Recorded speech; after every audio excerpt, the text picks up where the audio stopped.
Yung anxiety disorder, kapatid, kakulangan lang ng pagtitiwala sa Diyos yan. Sa Kristiyano, dapat walang anxiety Walang dapat anxiety disorder. Bakit? Pakinggan mo sa isang talata ng Pilipos 4:6. Huwag kayong mga balisa sa anumang bagay, kundi sa lahat ng mga bagay, sa pamamagitan ng panalangin at daing na may pagpapasalamat, ay ipakilala ninyo ang inyong mga kahilingan sa Diyos. Ayun.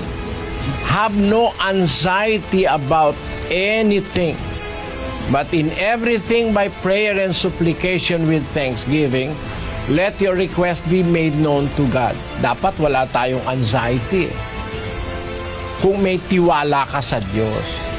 Yung anxiety nanggagaling sa isang presumptuous mind ng tao. Ang nagdududa